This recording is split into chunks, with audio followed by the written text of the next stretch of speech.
kepala habis, sakit badan, tak ada perubahan pun. Kau tak boleh macam ni Jo. Dah makan ubat? Makan tak makan sama je, tak baik-baik juga. Assalamualaikum warahmatullahi wabarakatuh. Kepada penonton di rumah, apa khabar? Alhamdulillah, kita berjumpa lagi dalam Celik Hati musim kedua. Saya rasa ramai merindukan Celik Hati macam juga diri saya, satu program bicara inspirasi yang akan mencelikkan mata hati kita untuk menjadi orang yang dekat pada Allah dan sangat menyayangi sesama kita. Dan saya sangat beruntung ya pada hari ini, bukan selalunya pada yang pertama saya seorang saja, tetapi saya tidak keseorangan. Pada malam ini saya ada di studio bersama saya 5 orang tetamu yang akan membincangkan tajuk yang sangat penting, iaitu Aku Ingin Hidup. Ya, dan tetamu saya yang pertama Dr. Nur Atia, seorang doktor perubatan dan sekarang juga menjadi seorang ibu yang penyayang dan menjalankan perniagaan sendiri. Yang kedua Dr. Nur Ania, seorang doktor, insya-Allah menjadi pakar mata ya, insya-Allah. Dan sebelah Dr. Nur Ania, saudari Hajar, seorang pelajar perubatan tahun akhir di AUCMS, insya-Allah bakal doktor juga. Dan sebelah yang cantik manis tu Cik Fatia, seorang project manager di sebuah syarikat. Dan yang cantik manis seorang lagi Cik Rauhia, seorang executive designer.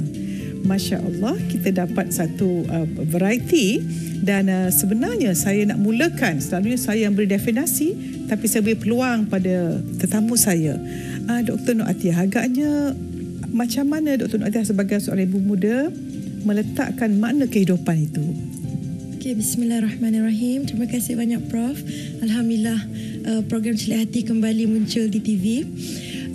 Bagi seorang yang berpengalaman mempunyai 2 anak yang kecil dan juga mengalami pernah menjalani sekolah perubatan dulu, sebagai seorang manusia kita sering diberi banyak pilihan dalam hidup. Dan kalau kita tidak mengetahui apa itu tujuan hidup, memang sukar untuk kita buat pilihan hidup kerana kita tak tahu apa makna hidup kita. Dan saya juga tak jauh daripada ujian dan banyak ujian saya terima, dan Alhamdulillah saya memilih untuk ikut apa itu kata hati saya dan memilih untuk meneruskan kerjaya sebagai ibu. Alhamdulillah. Dan juga pada saya yang paling penting adalah kita mengetahui bagaimana kita ingin mengakhiri hidup kita. Jadi saya sering bertanya diri saya, bagaimana saya ingin diingati. Masya Allah. Jadi saya tulis satu skrip, macam mana saya nak skrip yang orang baca pada hari kematian saya nanti. Jadi saya boleh berusaha ke arah menjalani hidup yang saya ingin orang ingati saya, insya-Allah. Masya-Allah, sangat tersentuh ya, sudah ingat mati umur muda macam ni ya. Apa kata kita para penonton yang lebih daripada 30 tahun, sama-sama kita kenang hari terakhir kita ya. Dr. Nur Ania pula, macam mana pendapat? Pendapat saya, saya merasakan erti kehidupan ini ialah tentang apa yang kita dapat memberi sumbangan ketika kita hidup. Dan sumbangan itu ya sebagai doktor, sebagai ibu, sebagai pelajar perubatan, sebagai dalam apa saja yang kita buat, apakah yang kita dapat menyumbang kepada orang ramai. Sebab setiap tindakan kita akan memberi kesan kepada generasi yang akan datang. Masya Allah. Saudari Hajar pula. Bagi saya, kehidupan ni macam, saya selalu anggap macam jambatan ke akhirat. So bila kita sebagai anak muda kan, mesti banyak godaan, macam kita nak enjoy semua kan. So bila kita macam nak enjoy tu, nak buat benda-benda yang Allah tak suka, kita macam fikir baiklah apa tujuan kehidupan kita, which is jambatan ke akhirat. Masya Allah, kita dah dengar 3 orang berita tentang makna kehidupan ya. Dan saya rasa tentu kita penonton di rumah dan saya sendiri teruja dan tersentuh hati mendengar kata-kata ikhlas ini. Baiklah, sebelum itu apa kata kita berhenti sebentar untuk berehat dan refleksi diri, mengingati apakah makna kehidupan bagi kita semua. Sama-sama kita nantikan.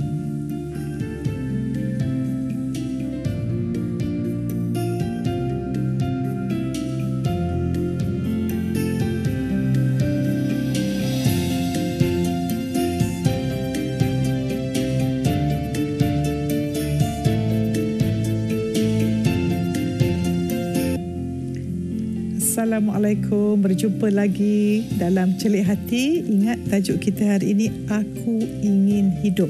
Sangat penting kerana kita nak tahu, macam kita sebut tadi, tujuan hidup kita, skrip kehidupan kita. Kita nak memberi jambatan ke akhirat. Kebanyakan daripada kita dah tahu, tetapi saya rasa ada juga di kalangan kita kadang-kadang putus asa. Dan saya nak kongsi, nak tanya input daripada orang muda ya, macam Miss Fatia. Agaknya kenapa kadang-kadang orang muda-muda pun dah putus asa, ada masalah sikit selalunya? Terima kasih, Prof. Bagi saya, orang yang berputus asa ni, dia tak tahu tujuan hidup dia. Jadi bila dia tak tahu tujuan hidup dia, dia rasa dia putus asa ni, hidup dia untuk apa yang dia nak dapat tu. Jadi bila dia tak dapat, dia putus asa. Bila saya kita kadang-kadang diuji kan. Bila saya kadang-kadang saya baca Quran, Allah menjanjikan masing-masing. Saya cakap kat dalam diri saya, kalau tidak kerana Allah menjanjikan sesuatu ini, pasti aku dah putus asa.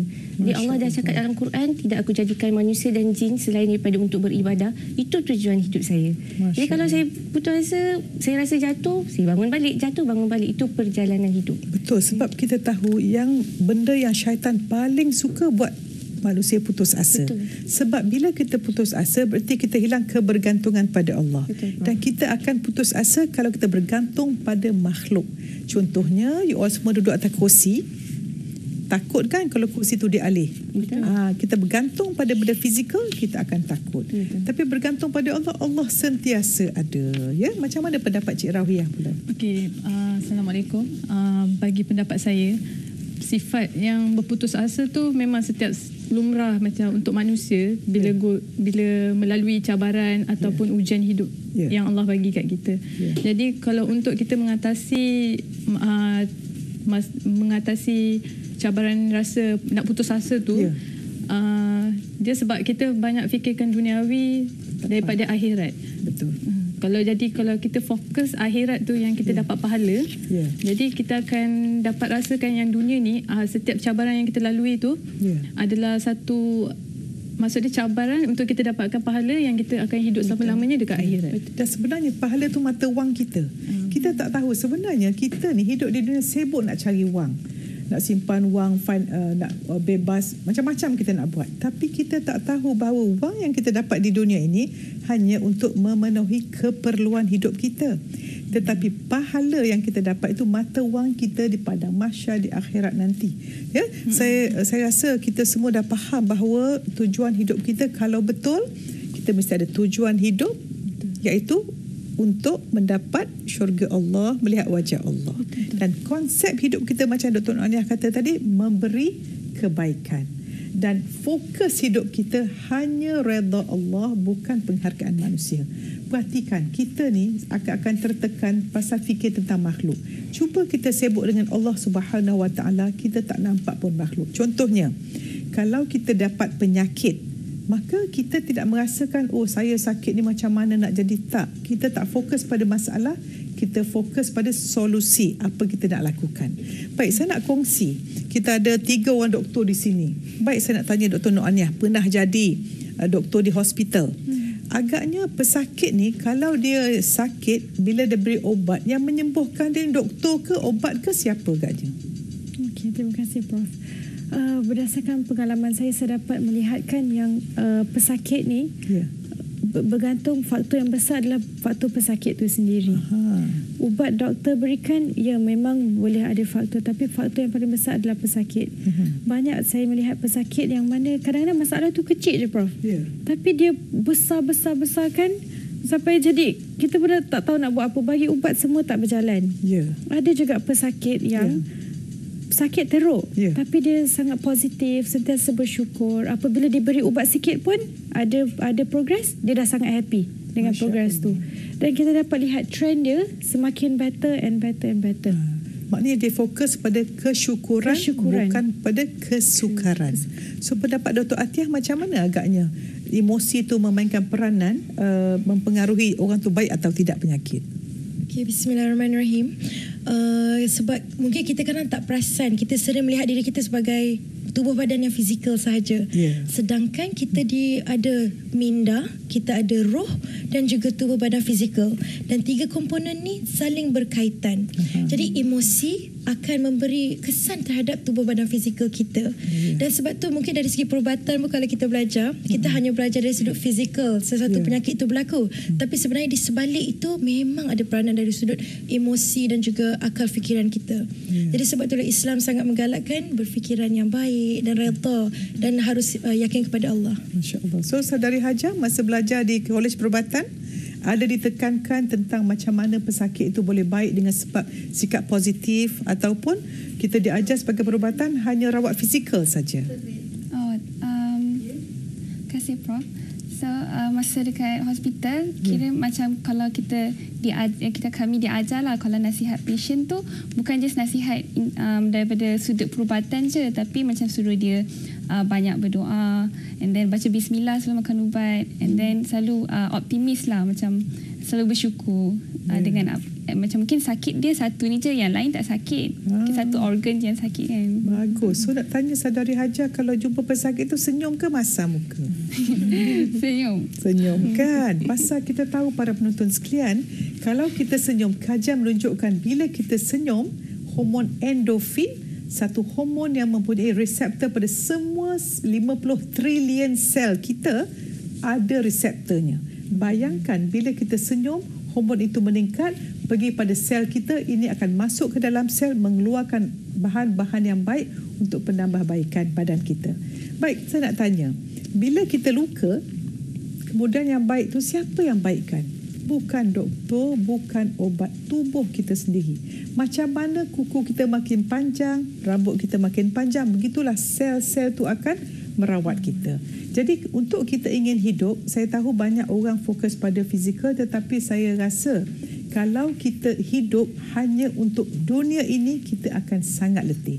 Baik, saya nak tanya bagi Fathia dan Rauhiah, kalau you all semua sakit, kan?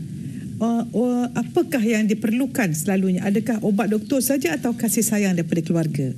Masya-Allah, sebenarnya kadang-kadang kalau saya sakit, makan banyak ubat doktor pun tak baik-baik. Tapi kasih sayang daripada keluarga tu penting, kasih sayang kat diri sendiri tu pun penting. Betul. Jadi macam kalau sakit, first memang kena jumpa doktor lah untuk kita analisa apa sakit kita kan. Tapi bila mak makin jaga, ayah yang jaga, semua concern, baik macam tu je. Tak payah pakai ubat, ubat dah ada kat tepi.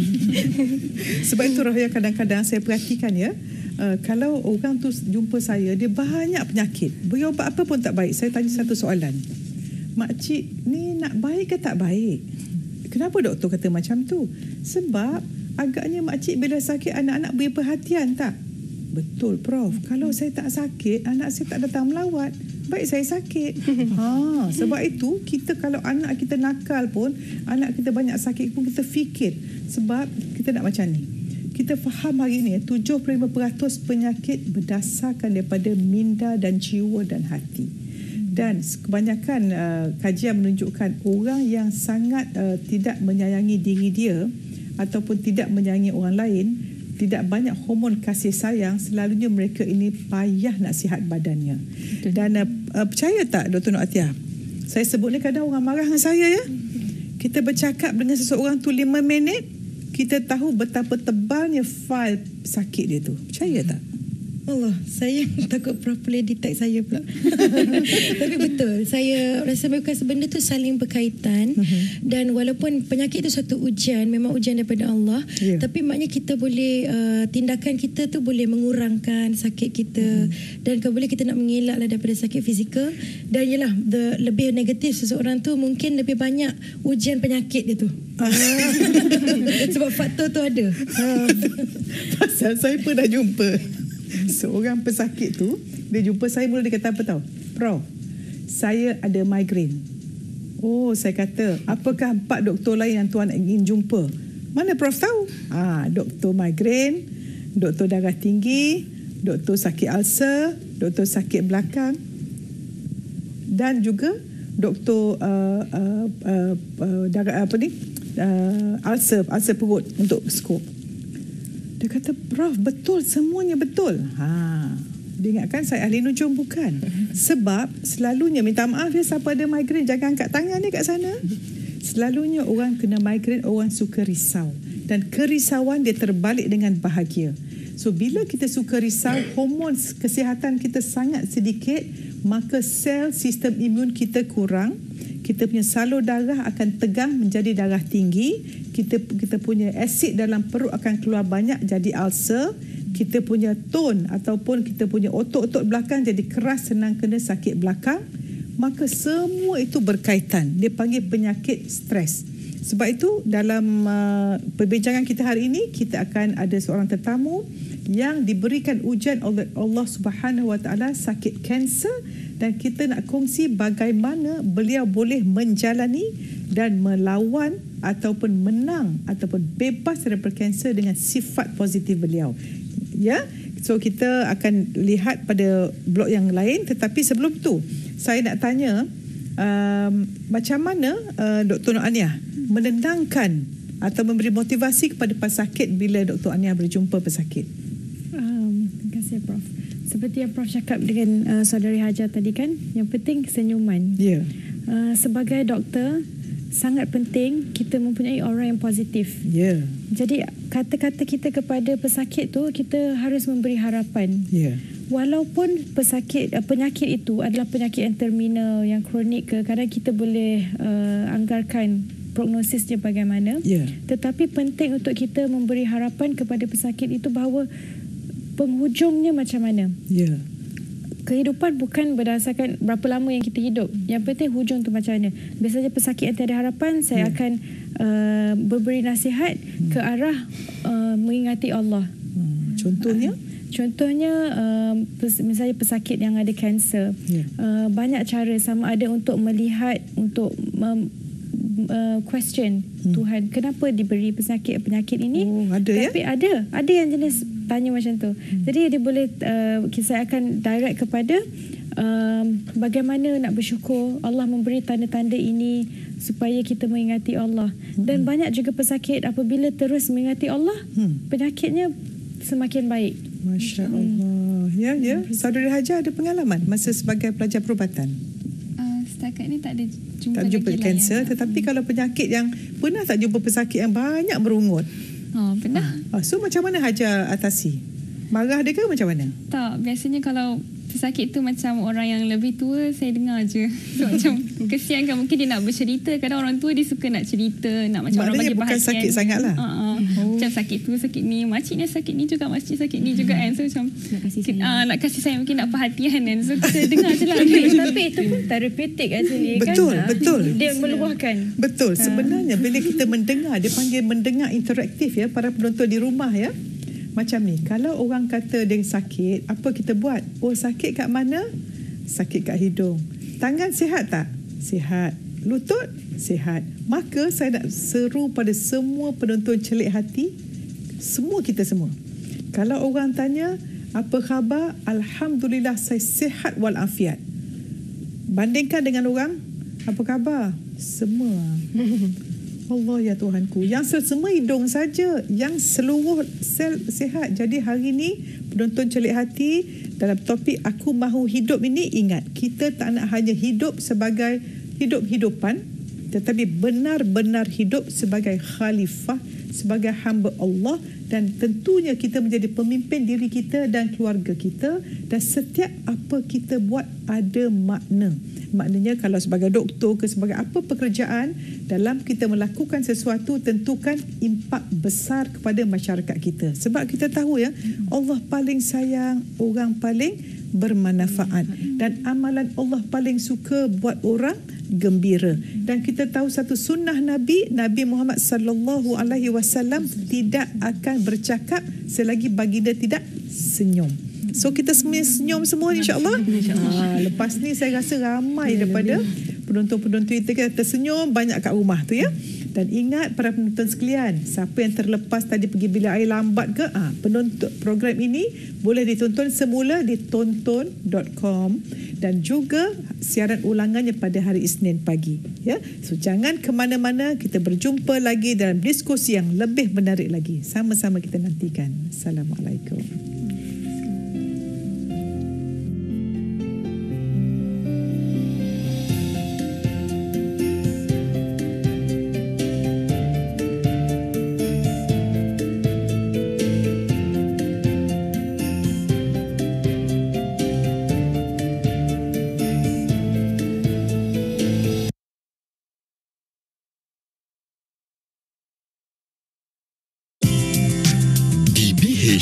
Kami pastikan berita kami memenuhi semua cita rasa anda menerusi 4 teras utama, iaitu eksklusif, membuka minda, komuniti, menghubungkan masyarakat, pendidikan, memacu kecemerlangan dan gaya hidup memenuhi impian terkini.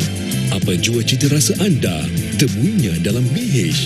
BH, satu untuk semua. Assalamualaikum. Berjumpa lagi. Kita sampai ke slot di mana saya janjikan tadi seorang tetamu istimewa saya, Puan Zuraini, yang datang jauh dari Kedah sana. Kedah tang mana Puan Zuraini? Alok Stang. Bandar Raya dah? Ya, Bandar Raya. Okey. Terima kasih. Terima kasih, saya sangat menghargai susah payah datang jadi tamu kami di Celik Hati ni. Terima kasih Prof. Okey, jadi menjemput. Terima kasih. Jadi kami nak berkongsi lah dengan Puan Zuraini tentang macam mana Puan Zuraini Allah izinkan mendapat ujian sakit kanser, dan boleh kongsi dengan kami apakah emosi pertama apabila tahu penyakit itu. Bismillahirrahmanirrahim. Assalamualaikum warahmatullahi wabarakatuh. Sekali lagi terima kasih kepada TV9 kerana menjemput saya berkongsi, dan saya selalu mengatakan saya punya falsafah hidup ialah kalau selalu orang kata Prof, sharing is caring. Betul. Tapi saya dengan kumpulan saya kita selalu katakan sharing is sedekah. Masya-Allah. Mengharapkan perkongsian yang sedikit ini dapat memberi inspirasi, motivasi kepada pesakit lah. Pesakit lain. Dan mengharapkan masyarakat akan mengubah cara melihat penyakit kanser ini. Saya adalah manusia biasa. Saya dah pergi umrah, saya dah pergi haji. Kalau ikutkan maksudnya kepercayaan kepada ketentuan Allah SWT ni, kita rasa kita macam kuat lah. Dan umur pun dah 4 siri lah Prof. Jadi sepatutnya saya seorang yang matang. Tapi apabila berkali didiagnose atau dimaklumkan bahawa saya mengidap kanser, sebab saya tak sakit dan saya ni seorang yang saya atlet, saya sangat menjaga kesihatan, pemakanan. Inilah dikatakan anugerah penyakit ni. Jadi masa mula-mula dapat tahu, saya tak percayalah. Yalah. Duk fikir kata doktor ni silap diagnose. Silap, betul. Dia buat dia panggil sampel DNC. Saya sampai hari nak kena operation tu pun saya duk kata doktor silap file. Silap file. Sampai sahabat saya Dr. Zaki dia kata Kak Zani ni terlalu banyak tengok drama ni. Saya seperti manusia yang normal yang lain, kita mula tahu tu kita blank lah. Kita blank. Tak boleh nak fikir lah. Sampai doktor tu cerita, dan dia kata nak kena buat ini, nak kena buat itu. Lepas tu lah dia tanya saya, ada apa-apa soalan nak tanya? Saya kata tak ada. Saya tak tahu dah nak tanya. Dia tanya, ini saya nak buat appointment, nak buat ni rawatan. Saya ikut. Tapi dalam kepala tu, saya masih lagi masa tu terkejut. Dan saya percaya selain daripada bersedih, semua orang masa tu peringkat awal kita masih lagi ada sindrom penafian. Betul. Normal tu. Keadaan normal. Jadi saya rasa, takkan kot. Saya tak sakit. Tak ada simptom. Cuma kebetulan saya merancang untuk mengerjakan umrah. Alhamdulillah Allah telah menjemput kami sekeluarga. Jadi saya teringat sahabat saya, dia kata selalunya umrah ni masih jangka pendek. Betul. Jadi kita nak dapat buat ibadah yang sepenuhnya, kita nak kena pergi, tak nak ada gangguan lah daripada kita punya menses period. Jadi saya pun pergi awal lah, jumpa gynae, dah lama tak jumpa gynae. Jadi untuk mendapatkan rawatan. Jadi dia pun tanya bila tarikh akhir. Jadi masa itulah saya ni seorang yang sangat prihatin. Jadi maksudnya perubahan sikit dari segi tahap kesihatan, ada sikit perbezaan, saya akan mengadu pada doktor. Jadi ada nak tanya soalan? Maknanya ini sebelum Kak Zu didiagnose dengan penyakit kanser. Ya, saya pergi hanya kerana nak mendapatkan rawatan. Untuk mengerjakan umrah. Supaya untuk atur period. Kan kita perempuan ni selalunya masalah kita sangkut kat situ lah. Padahal umrah ni pendek je jangka masa. Betul. Jadi memikirkan nak buat ibadah yang sepenuhnya. Jadi sehari sebelum berangkat adalah hari di mana saya berjumpa dengan pakar gynae onko untuk buat orang kata apa ya, kat file lah kot kat hospital. Siap dengan saya ingat lagi Dr. Badrul, gynae onko saya. 3 jam dia interview saya, dapatkan detail keluarga, history, medical, sejarah perubatan dan sebagainya. Dan dia tanya saya, keluarga dah tahu belum? Sebab saya pergi seorang masa tu. Saya pergi seorang. Jadi berapa lama tahu penyakit tu pergi jumpa doktor gynae onko? Simpan seorang-seorang? Berapa lama? Taklah lama. Seminggu kot. Saya sebab sebenarnya buat cepat. Benda tu semua berjadi dalam terlalu cepat. Maksudnya hari yang saya tahu, saya maklum jugalah dekat saya punya masa tu insurance agent, sebab takut nak kena bayar kan. Jadi kena jumpa insurance agent saya. Saya telefon je. Saya kata saya baru dapat tahu kata saya dapat kena kanser. Kalau saya nak buat operation ni, insurans cover tak? Dia kata cover. Buatlah. Bila nak buat? Saya kata 2 minggu lagi. Dia kata kenapa lama sangat? Saya kata saya nak kena pergi umrah dulu. Memang plan nak pergi umrah dulu, so rahsiakan daripada keluarga. Ya. Kenapa Zu rahsiakan tu? Kuat ya kehidupan. Sebabnya macam kita rasa macam ni lah. Pertama saya pun tak tahu. Saya tak tahu macam mana nak menghadapinya. Dan saya tak boleh tengok wajah mak saya uzur masa tu. Bapak saya pun agak uzur. Anak-anak saya remaja, seorang masa tu nak PMR kot. Yang seorang kat universiti. Jadi saya tak tahu macam mana nak cerita. Saya tak tahu macam mana nak berkongsi dengan keluarga. Kita ni selama ni kalau susah senang tak pernah cerita dengan keluarga. Itu masalah juga. Betul. Jadi bila saya jumpa dengan sahabat saya Dr. Zaki, dia kata you cannot share, Kak Zuni, you tak boleh simpan seorang. You kena berkongsi. So macam mana Zu berkongsi mula-mula buka cerita? Boleh kami nak kongsi macam mana? Kita ni selalu nak tunjuk kuat tau. Kita tak nak tunjuk kata kita tak kuat, susah, atau kita tak nak kata kita lemah. Kita tak nak simpati. Ya. Jadi untuk tidak memberitahu awam itu, umum itu memang saya plan dah sebenarnya. Pada keluarga, siapa orang pertama Zu cerita? Pada keluarga, orang pertama saya cerita ibu saudara saya. Macam mana, apa bahasa yang Zu sebut perkataan tu? Tak ada, saya cuma cakap, saya panggil dia Maktam. Saya baru jumpa ni, saya ada surat ni, saya jumpa doktor. Saya cerita lah. Lepas tu nangis lah. Dia nangis, saya nangis. Saya kata doktor mengesahkan saya kanser. Saya pun lupa nak cerita, kata saya kena kanser endometrium. Endometrium. Dinding rahim. Tahap 1. Masa tu tak ada tahap lagi, tak tahu lagi. Cuma doktor kata jenis selnya agresif, G3. Bila saya berjumpa dengan Dr. Badrul, gynae onko yang merancang rawatan, dia menasihatkan saya untuk memberitahu keluarga, anak-anak. Dia kata adalah tidak adil kerana anak-anak kalau tak tahu. Betul. Atau keluarga tak tahu, sebab you nak pergi ni major operation, satu pembedahan yang besar. Dia tanya saya, kalau you nak pergi operation, you nak abang apa kat keluarga ni?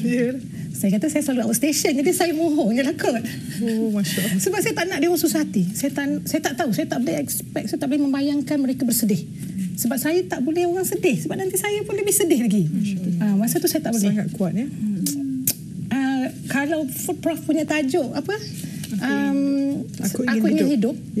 Saya dengar lah tadi kan. Ada ketikanya sebenarnya saya tak nak hidup dah, Prof, masa tu. Saya redha lah. Kalau Tuhan nak ambil nyawa, saya tak terfikir bahawa saya akan meninggalkan orang kesayangan, orang-orang tersayang. Saya tak fikir lagi masa tu. Saya fikir alamak, macam mana masa tu Zu fikir tak, Masya Allah, kalau Allah ambil ku hari ini, macam manakah sakratul mautku, macam manakah alam kuburku? Zu fikir tak masa tu?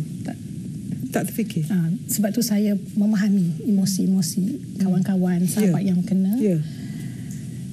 Saya faham bila mereka keliru. Kita satu hari kita kuat, esoknya hari ni kita nak hidup macam takut nak mati, esok kita macam tak nak hidup, kan? Iman kita goyang-goyang kita ni manusia biasa lah. Maknanya Zu dapat sokongan daripada siapa yang kuatnya? yang menjadi Zul kuat ni? Diri sendiri atau keluarga? Saya kena bersyukur pada Allah SWT kerana Allah menganugerahkan saya pertamanya keluarga. Ya. Kedua ibu bapa saya, ibu mertua saya, anak-anak saya. Dan yang Allah datangkan saya sahabat-sahabat. Saya ada ramai kawan.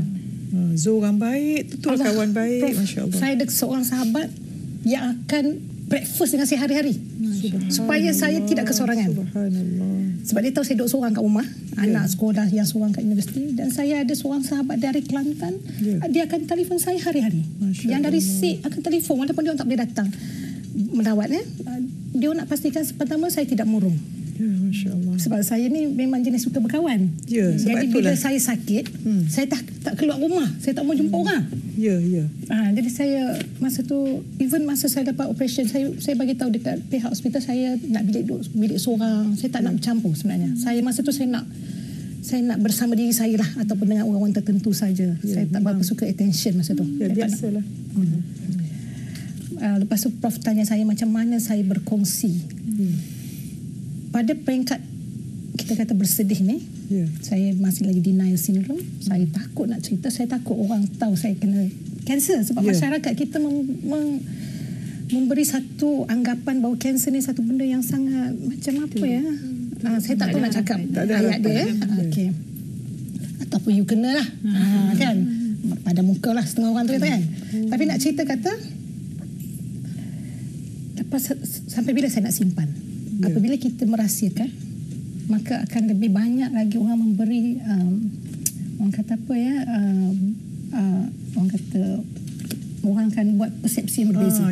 Beri negatif. Jadi saya kebetulan ada blog.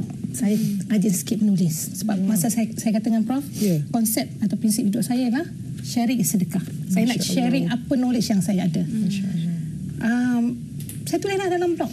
Tajuk pertama saya lah, saya fikir lama dah nak tulis tajuk ni. Saya pesakit kanser endometrium. Tajuk itu menggambarkan bahawa saya telah bersedia mengakui bahawa saya seorang pesakit kanser. So berada di sini di depan audiens dalam TV secara live, kalau ikutkan malu tak ya? Tak malu. Satu ibadah. Bukan malu nak cerita kata kita pesakit kanser. Saya tak tahulah orang lain. Saya tak fikir ramai orang bangga pun. Tapi bila kita menukar musibah atau ujian ini sebagai satu anugerah daripada Allah SWT, tak semua orang dapat. Masya Allah, mengubah cara melihat mengubah kanta. Jadi sebab itu mula-mula daripada blog, kemudian sekarang pada hari ini saya ada WhatsApp group yang saya tubuhkan, nama dia Cancer Survivors ni. Kebanyakan ada pembaca blog saya. Boleh ulang apa nama blog? Tintazu.blogspot.com. Tintazu, Tintazu-E. ZUE. Ataupun kalau Google Zuraini Kamal, mesti adanya. Zuraini Kamal, InsyaAllah ada. Bagus tu. Mesti kongsi siapa yang ada. Apa yang saya nak cerita bahawa WhatsApp group saya, saya tahulah ramai kawan-kawan tu. Kita dah semua agak orang kata advance dalam dunia komunikasi maya. Kumpulan sokongan ini kita boleh buat secara ramai pun. Betul. Kita payah jumpa. Pasal yang menjadi yang seronoknya, kumpulan kami dalam 30 orang terdiri daripada pesakit yang berbagai kansernya. Ada rahim, ada payudara, ada macam-macam. Ada yang juga keluarga, maksudnya anaknya, suami, ibunya, bapanya, dan ada yang duduk sampai jauh nun di Sabah. Dan ia memberi kami peluang untuk pertama berkongsi kesedihan, lepas tu berkongsi pengalaman. Sebab pada hari ini perubatan bukan sahaja secara medikal, tapi alternatif pun banyak tak Prof? Dan saya terus terang saya katakan, saya selalu pergi dua-dua, alternatif dan medikal. Saya masa itu saya tak ambil risiko. Saya buat medikal. Lepas tu baru alternatif. Satu langkah yang bijak. Bagi saya, kalau ditanya hari ini, saya terus terang saya katakan, kalau saya ditanya, saya akan kata usahalah, berubat. Buat apa pun. Betul. Allah pun kata wa idza maritu fa huwa yashfin. Allah yang memberi sakit, Allah yang menyembuhkan. Tepat. Jadi kita ni boleh berusaha. Bagus. So agaknya Zu ada kata-kata semangat untuk penonton di rumah. Mungkin mengidap kanser atau keluarga ada kanser. Sedikit tips untuk macam mana kita mengubati diri kita secara fizikal dan mental. Pesakit kanser kena reach out, kena jumpa orang yang sama senasib. Kami pesakit kanser kalau boleh tak mendengar nasihat daripada orang yang tak sakit. Betul. Tak usah duk ceritalah, tabah, kuat, letih dah ingat. Betul. Kalau tak tabah, tak kuat, saya pernah tulis dalam blog saya, kalau tak tabah, tak kuat Prof. Kan itu je bangunan lama dah. Betul. Betul. Tapi sebab kita tabah dan kita kuat, kita harungi. Betul. Cuma kadang-kala kita tak nak nasihat, kita nak telinga mendengar. A shoulder to cry on. Bahu menangis. Boleh peluk punya dia. Betul. Maksud saya keluarga lah yang muhrim lah.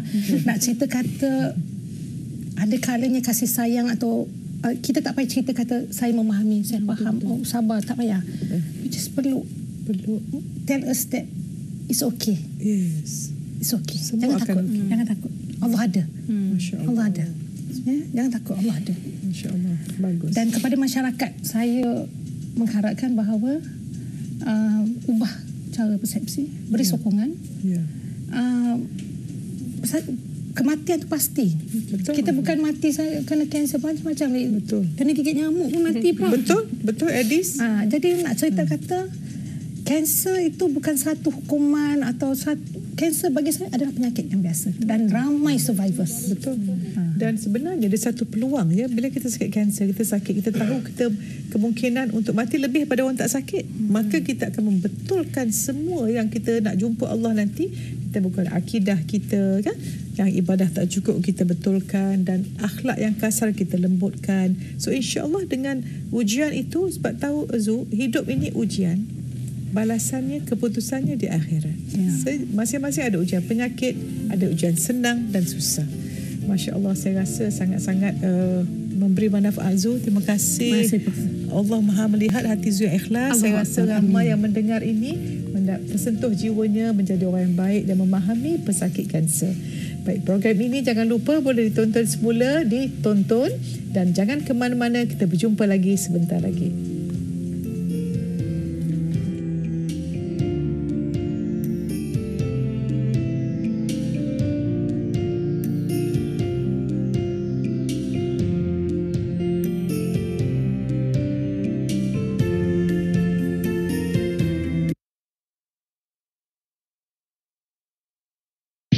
Jerawat akibat serangan bakteria, kulit berminyak, kusam, berharu.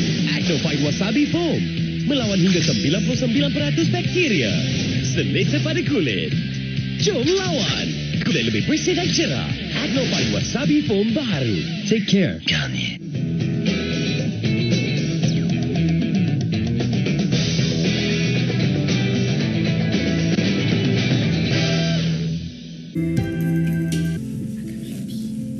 Assalamualaikum, berjumpa lagi pada blok terakhir. Sekejap tak sedar dah nak habis ya.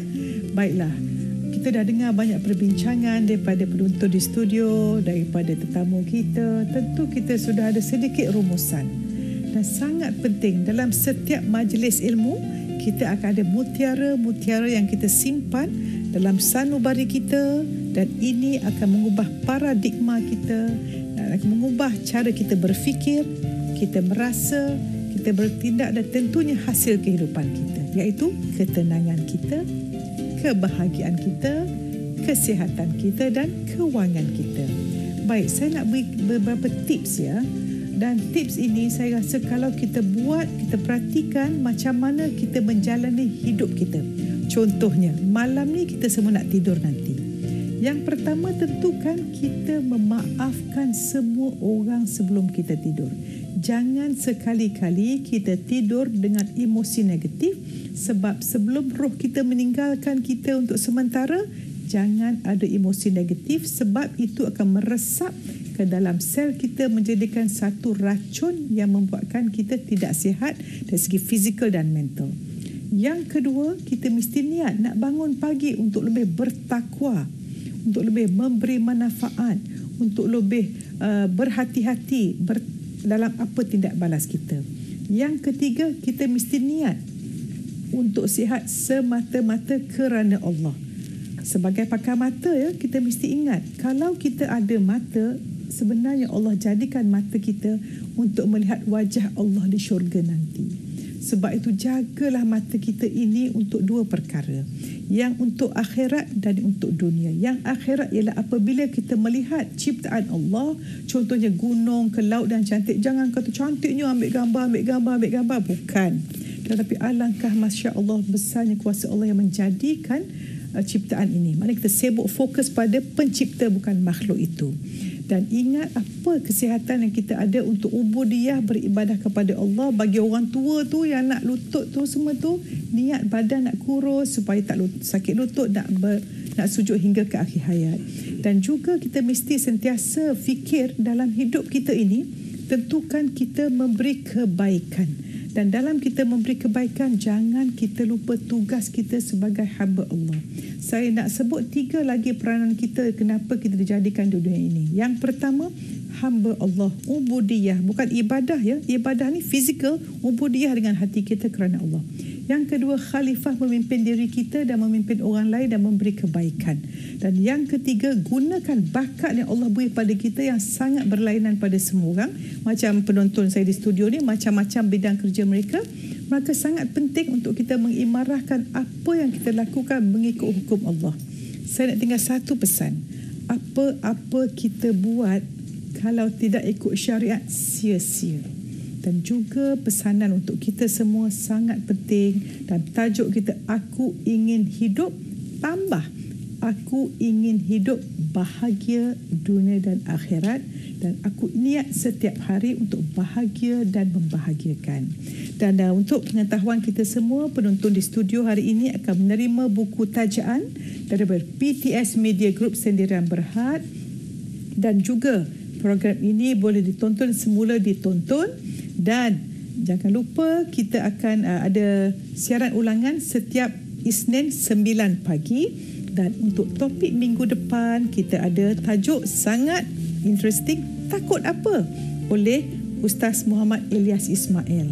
Saya akhiri dulu sesi ini ya dengan permintaan ampun, jutaan maaf kepada para penonton, terutama kepada orang lebih tua pada saya dan alim ulama di sana kalau terkasar dan tersilap. Dan juga nak ucap terima kasih ya kepada penonton di studio yang berkongsi dari hati yang bersih yang saya rasa tentunya menyentuh jiwa dan kita harapkan membawa aura positif, emosi positif, hati yang positif pada seluruh rakyat Malaysia dan penonton Celik Hati. Kita sudahi dengan wabillahi taufik wal hidayah. Wassalamualaikum warahmatullahi wabarakatuh. Assalamualaikum.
Thank you.